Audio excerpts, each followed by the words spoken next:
You wouldn't necessarily expect to hear it walking above your head, though. We have worked with a lot of people and known a lot of people who have worked behind the scenes here in this building who tell us that after they've locked up for the night and they've sent the guests away, they will hear footsteps upstairs on the second floor. You can see the grand stairway going upstairs to the Great Hall on the second floor there behind that window. They don't even bring guests upstairs anymore. They used to years ago, but they've stopped for various reasons. And people yet will hear footsteps upstairs after the building is locked up for the night. And going upstairs thinking that someone has simply gotten lost, and going up to find them and let them out, they find there is never a living soul up there.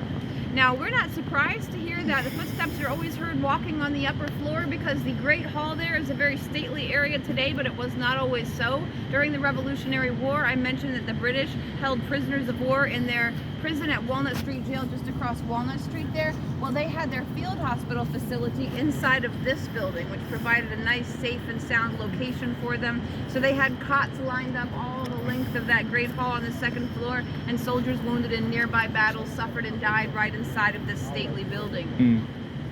Now, when they died, we imagine their bodies were carted right across the intersection there and laid to rest in Washington Square in the Potter's Field. But Leah may actually want to continue her patrol over here and take a look around Independence Square as well, because during the 1950s, during the park's renovation project, some workers here in the square, there was an item in the newspaper that they had to stop work briefly because they found a pit somewhere here in the square containing human bones along with medicine bottles from the time of the Revolution. So we believe that some of the bottles, or some of the bodies from the field hospital here, never actually made it out of the square.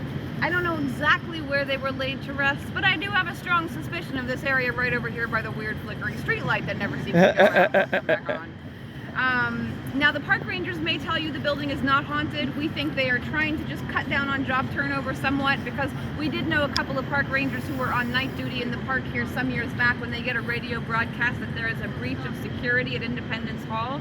They come over right away and search the premises thoroughly. They find no one inside and they radio back that it's a false alarm. Nobody in Indy Hall except for the two of us. And the dispatcher's voice sends chills down their spines when she comes back on the radio. She says, I don't know how to tell you guys this, but I'm looking at the two of you right now on the security monitor. I can see you there at the top of the grand staircase. She said, there is a third person standing right beside you. I don't know how you're not seeing them. Looking all around, they're not seeing anybody with the naked eye, but they decide to take her word for it and get out of the building so fast that night. The next day we heard they had actually put in their paperwork requesting a transfer to any place other than Independence Hall, and the farther away, the better. That is where we ourselves are free to go, my friends, as far away from Independence Hall as we like, for we have survived the entire ghost tour of Philadelphia tonight. I am literally afraid to go on this tour by myself, so I really appreciate all of your bravery tonight. If you are writing us a good review, remember my name is Heather. If you're writing us a bad review, remember my name is Stephanie.